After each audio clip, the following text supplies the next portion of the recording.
Assalamu alaikum, Army Public School and College Khanewal. It's class 10th biology lecture. Chapter number 14, reproduction. The topic is continue methods of asexual reproduction. We discussed about the binary fission and fragmentation. Now we are going to see about the budding, parthenogenesis, and the vegetative propagation. So let's start with this budding that take place in the hydra. What is the budding and what is the procedure and how does it take place in hydra and other plants and animals? Let's start it from here. You can see this is the asexual method of reproduction. This is budding. And you can see this budding in the yeast, right? It is also a type of asexual reproduction. How budding take place? What is budding? A bud develop. You can see here, this is a mature yeast cell. On its surface, you can see that this bud is growing here, right? This is a small outgrowth. You can see that is taking place on the body of this organism. And now you can see that this bud, when it start to outgrowth, its outgrowth has been extended here and it is making one bud. This is a bud formation, right? The nucleus divides and move towards the bud. Nucleus divided itself, divided into two. Now, as the nucleus divided into two, the bud is also detached from the parent body. This was mature yeast cell. On it, this was a parent body. On parent body, you can see a bud is going to start, right? You can see here the bud formation. Now, the nucleus of parent is divided and migrated towards the bud. And you can see here the two cells are produced now, right? This is called the budding, that how a bud is formed on parent body. And when it get detached from the parent body, it make a new individual or a new daughter cell. It is called the budding. So budding is a type of asexual reproduction in which a new organism develops from an outgrowth or bud due to the cell division at one particular site. You can see that cell is divided here, the nucleus divided at one particular site. On which site? Where the bud is formed, right? This small bulb-like projection, this is bulb-like projection coming out from the yeast cell is called a bud. This is called a bud. And hence when this bud get detached, now it is not attached with the parent body, it gets separated from the parent body and making one daughter cell. That is called the asexual method of reproduction by budding. A bud give rise a new daughter cell. Is it clear to you? Yes, ma'am. Yes, ma'am. This is very easy actually. Okay, now see the budding in another plant. This was yeast, right? Unicellular fungus. Yeast is also known as a unicellular fungus. But if somebody asks you that what is the method of asexual reproduction in unicellular yeast cell, then what you are supposed to answer? Tell me.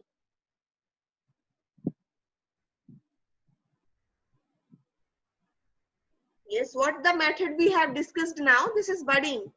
What we discussed? Budding, right? So if somebody asks you that what is the asexual method of reproduction take place in mature yeast cell or unicellular yeast cell, then what should be your answer? That the method is budding, in which one bud is formed on the body of the parent and its nucleus is divided on that specific or particular site and give rise a daughter cell. When it get detached from the parent body, it is called the budding, right? Now let's see the budding in the plants. If you see, this is a plant hydra. Hydra is a water plant, remember? Sponges, hydra and corals are reproduced by means of budding. In them a small bud is formed on the side of the body. You can see here, this is a body of hydra. And here, this is a small bud. You can, number one, this is a small bud produced. Now, number two, developing bud. Bud is getting developed, just like the parent body, right? It is also getting developed here. Now, in step 3, you can see new bud is totally formed here. And now what happened? New hydra, when it get detached from the parent body, it give rise to a new hydra. In this way, one bud was formed on the parent body and it gave rise to a new hydra. It is called the budding. And this takes place in the plant and it is reproduction in hydra by budding. But in some cases, please remember one thing that is need to be noticed, that in corals, the bud do not detach from the parent body. What happens sometimes that this bud remain attached with the parent body, it doesn't get separated from the parent body. Corals form big colonies, and hence what happened that suppose one bud is producing here, one will be produced on this, and another will produce on this bud, and hence it will make a big colony, right? Because the bud Yes. new organisms by remaining attached to the parent body, they will remain stay together to stick with parent body, but they will increase in number and they will stay in one position at one location and they will make one colony. In case, what is the exceptional case? When the bud is not detached from the parent body, right? Clear? Yes, ma'am. Yes. Yes, ma'am. Okay, the next Yes, is the ma'am. next is the spore formation. What is spore formation? How the spores? What are the spores? The question is this. Spores, you can say that these are the tiny particles. You can see here in this region, there is one sac. Sac is just like a bag, right? And in this bag inside, you can see these are the small tiny pores-like structure. Yes, what is that?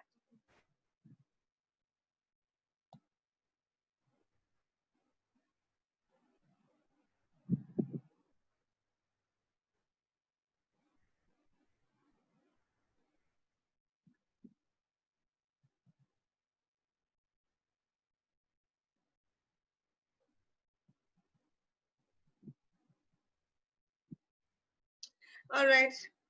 अभी आवाज आ रही है आपको? Yes, ma'am. I think it's a problem from your side, Abdul Ahad, because rest of the students can listen me easily.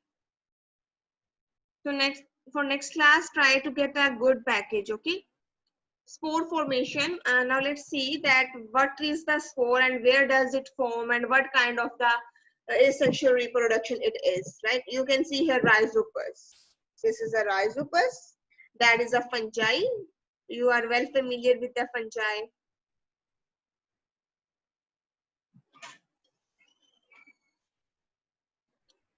Okay, beta, I try to speak louder for you. Maybe you get my voice. The method of spore formation occurs in both unicellular and multicellular organisms. This process takes place in plants. In spore formation, the parent plant produces hundreds of reproductive units. These are the reproductive units, the small cells you can see here in this bag, the sporangia. This is a body of the fungus. The fungus is having one bag on it, and that is giving rise these tiny particles that are known as the spores, and each of them make a new plant body or a new daughter cell, you can say. When this spore case of the plant bursts, these spores travels in the air and land on food or soil. Here they germinate and produce new plants. Suppose that these are the small tiny particles. When the sporangia get burst, when this is burst, it releases all the spores into the air. Some of them move or migrate towards the land, on water, on soil. Wherever they get all the condition for the germination, they can give rise to a new body, new daughter cell. So fungi like rhizopus, mucor, etc. are example of spore formation that you can see here, right? This is dispersing spore, that their wall, which is called the sporangia, it bursts, it has been break down here, and you can see that all the spores, the tiny particles get out of it, and now they will be spread into the environment. Wherever they get the suitable conditions, the all conditions required for their germination or for their reproduction, it will grow again there. Okay, so what is the rhizopus? This is a hyphae. Did you ever notice the fungus on the bread? Noticed bread mold? Nobody have seen this?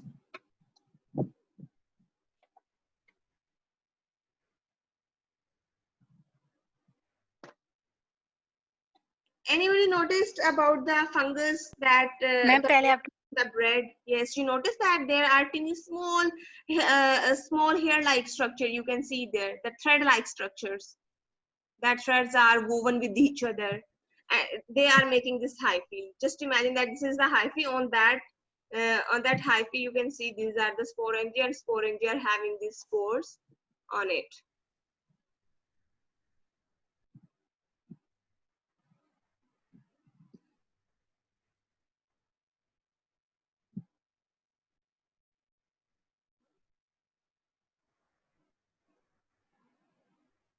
There is not a case of few classes. You have dropped and missed many classes of mine. I will see you later after the class.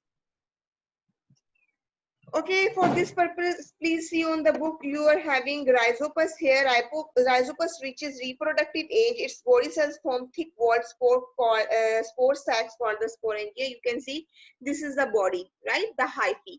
Hyphae is making one sac on its body that is called the sporangia, right? Single is called sporangium. And what happened inside each sporangium here, you can see cell divides many times and to form many daughter cells. And here you can see many spores are formed here that are called the daughter cells, and these daughter cells are called the spores here. Each spore is covered with thick walled cyst. Each spore have the cyst around it. It can survive unfavorable condition. What is the function of the cyst here? Just suppose that these spores now dispersed spores are in the environment. Some of them are in the air or on the land or on the soil. Now they are having cyst around it. If the conditions are not suitable for them, oh, it's okay, cyst is there to protect them, but when they get suitable condition, the cyst burst and they give rise to a new fungus, or you can say new rhizopus. Are you clear with it? Yes, ma'am. Yes. Okay, now see that this was a spore formation. One is another method of asexual reproduction, that is the endospore formation. Where is my slide for that? It's missed. Okay, let me tell you about that. See on your book, under unfavorable condition, when I told you that they have one cyst around it, right? When the conditions are not good for them, bacteria reproduce by forming spores, Clostridium and Bacillus species. The bacterial spores are also thick-walled. They form inside bacterial cells, or are called the endospores. So the endospores are those, endo mean present inside. The spores that are present inside of the bacterial cell wall is called the endospores, right? So it is example of spore formation in bacteria is an example of endospore formation. This is simple spore. They are present on the outer surface existing, but it is in rhizopus. But if we talk about the endospore, then it is inside the body, and its example is a bacteria. Okay. When bacteria's body, the cell wall of the bacteria body breaks, it releases that spore. Spore goes into the environment and then develop into a new bacteria. This is the endospore formation. Next is the parthenogenesis. What is parthenogenesis? It is also a sexual method of reproduction. You can see here, this is the egg cell, the polar body. The egg nucleus is here, the polar body is here, but you can see that it is not fertilized. What is the meaning of the fertilization? When, see its definition, parthenogenesis is a natural form of asexual reproduction in which growth and development of embryos occur without fertilization by sperms. It means these eggs don't get any sperm cells for the process of the fertilization. So it's mean they are unfertilized egg. Unfertilized egg grow and make the early embryo, that is called the parthenogenesis. In animals, parthenogenesis means development of an embryo from unfertilized egg. Remember the thing that in parthenogenesis we say that it is asexual reproduction. Reason, because egg remains unfertilized, and many environmental conditions help these unfertilized eggs to develop a new body. That is why it is called the parthenogenesis. In plants, parthenogenesis is component process of apomixis, but if we are having a good example here of the honeybee comb, Do you know about the classification of honeybee comb? There are different types of honeybees in a comb. Some of the one is the queen. Honeybee lays eggs. There is a queen in honeybee comb. Anybody saw the movie of honeybees where they produce the nectar, and who produce the nectar? The queen. Honeybee lay eggs in the cells of the honeycomb. Many eggs remain unfertilized.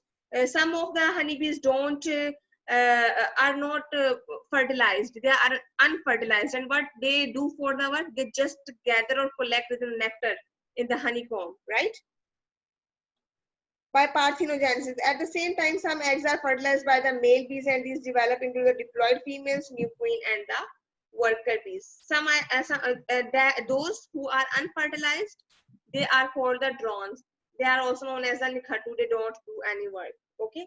So this is a form of parthenogenesis in which unfertilized egg develop into the new body is called the parthenogenesis. And for this purpose, I told you honeybee comb in which unfertilized eggs through the parthenogenesis makes the drones category that don't work. Okay, clear? Say yes if it is.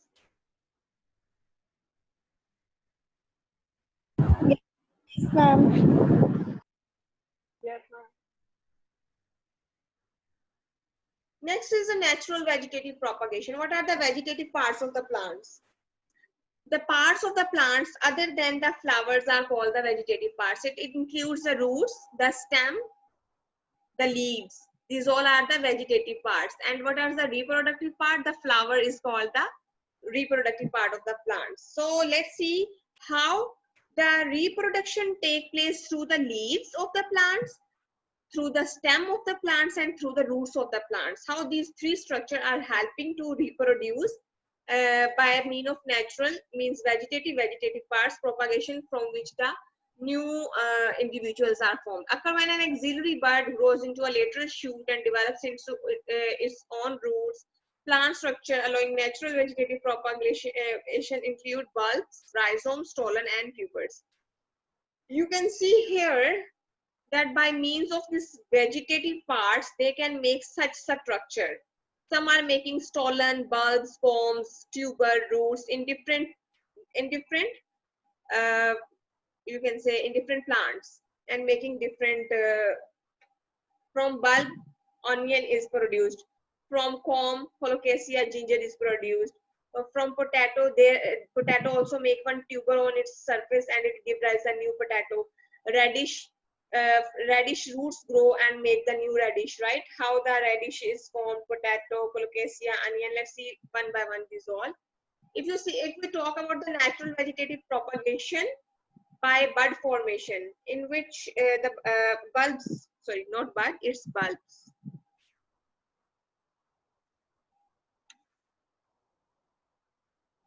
It is also called bud and bulb. So how a bulb is formed, and what part of vegetative parts is involved here? If we talk about the bulb of the onion, you can see here the onion is given, right? And it is a short underground stem. It's mean that it is a vegetative propagation of stem part. That stem is giving rise to a new plant, and it take place in onion. I am giving example of onion here. Okay, you can see here that this is the onion roots. These are the bulb. Fine. This is the main bud. After root, you can see here the main bud. These are the fleshy leaves, and this is the main leaf. These are the fleshy leaves. This is a side bud. And from this bud, this is a bulb of the onion, which is giving rise to the other part. From here, you can see the next onion can also be produced. So you can say that bulb are short underground stems surrounded by thick fleshy leaves. Here are the fleshy leaves that contain the stored food. Yes, they are having the food. Adventitious roots you can see here are present here, emerge from the base. This is the base. It is emerging from the base. While the shoot, this is the shoot. This is the swollen stem, right? While the shoot emerged from the top of the base from here. Base, this is the top of the base. From here you can see this is the swollen stem. So stem is originating from here. From the base downward, the roots are present here. And after that, emerge from the top of the base, tulips, onions, and lilies produced by the bulb. Hence, this bulb formation take place in other plants, and they produce by this stem. This is swollen underground stem. How this stem is giving rise the bud, and from this bud the new onion is producing. Is it clear? Yes, ma'am. Yes, ma'am. Next is the comb of colocasia. It's just like the arvi.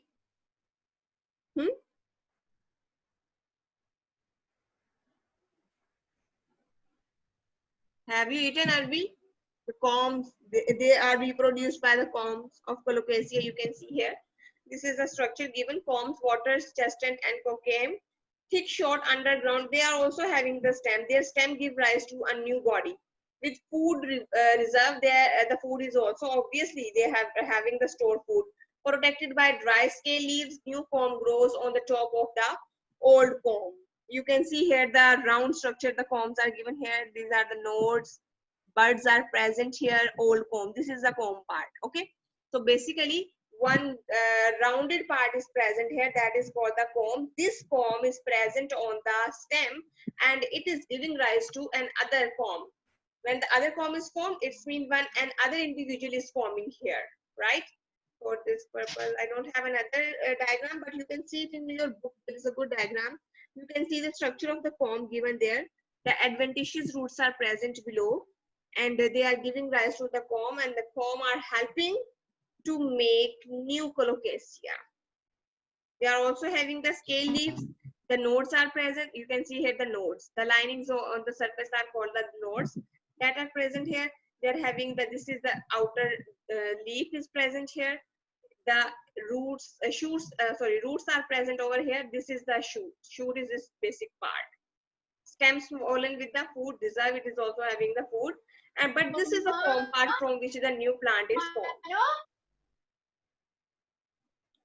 After that comb, you can see that rhizomes, that how the roots part. Ginger. Unmute your mic. Who is speaking?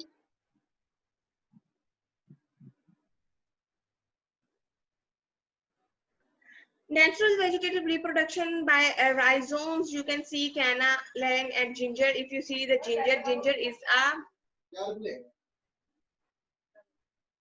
Rhizomes are horizontal underground stems with scale leaves. These are horizontal underground stems. Okay, they are having the scale leaves on its surface. Its picture is not clear, but you can see it in your book.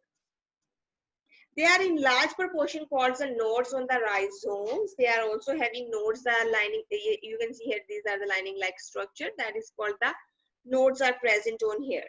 Buds are produced at the nodes. You can see that on this line, there will be production of one bud, and that bud will give rise to the new rhizome. Okay.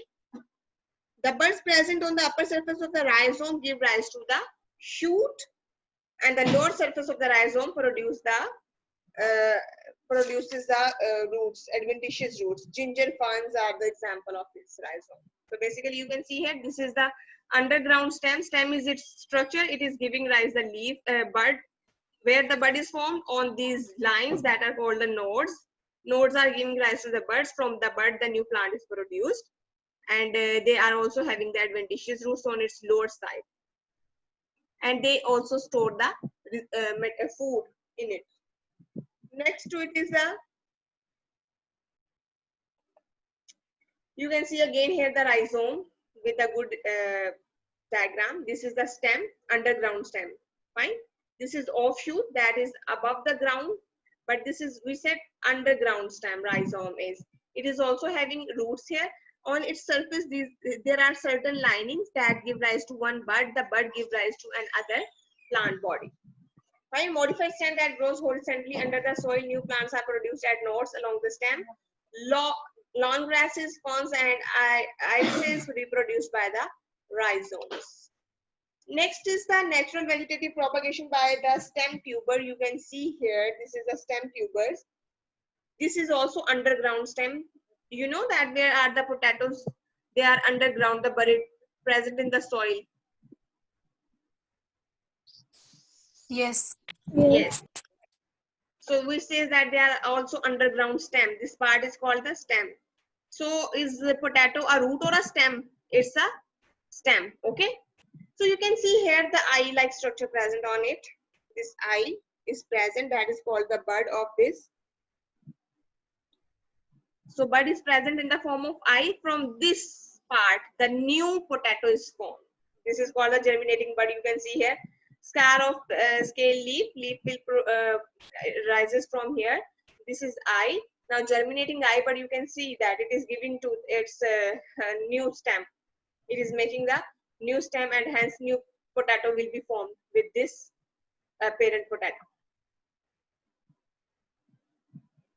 Next is the natural vegetative reproduction suckers. What are the suckers? These are lateral stems, mean they are present on the plant sides. You can see here.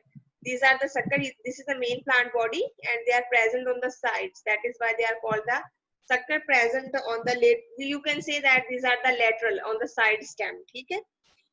A sucker grows underground and form and on this is underground part. You can see that on its lateral side, this is a lateral side, the stem is producing here, and this stem is called the sucker. Fine. Sucker grows underground from some distance and then turns up, and you can see now it is just first it is originating on the side, on the lateral side. Now it is going out of the soil from an other side. This is called the suckers. Turn up, producing the new plant. Minute and chrysanthemum reproduce. In this way, it's examples. As you can see here, also the suckers are given here. Some plants reproduce new plant shoots from their root system. This form of vegetative reproduction is called the suckering. The new shoots are called the suckers. You can see in this diagram, this is a new shoot, lateral shoot. That first of all, the lateral shoot under the ground, it is produced, and then it turns up, and now it is giving rise a new plant. It is called the suckers. Okay. Next is the vegetative propagation by leaf. Now you can see here, this is a structure of a leaf. From the leaf, you can see other leaves are originating. It is giving rise to the shoot. It is also giving rise the roots. This type of vegetative propagation take place in the common in Bryophyllum. This plant has fleshy leaves. You can see that they are having these are having the fleshy leaves here, and adventitious buds are also here. When leaf falls on ground, the buds grow into new plants. When this leaf falls, this bud or this you can say the new formed shoot will give rise to another plants. So hence the leaf is also making the new plant body. It was all about the natural vegetative propagation, that how the vegetative parts like the stem, you can see here, this was also a stem. This was also a stem, underground stem, right? This was also underground stem. And this is also stem part. This is also underground stem. Some are the swollen, some are the flattened, different types of stems, and they are giving rise to the new plant body. Is there any confusion? No, ma'am. Okay, now get ready for your test. It is coming soon, and I want to see your 100% attendance in that test. Now your meeting is getting end here. Allah Hafiz.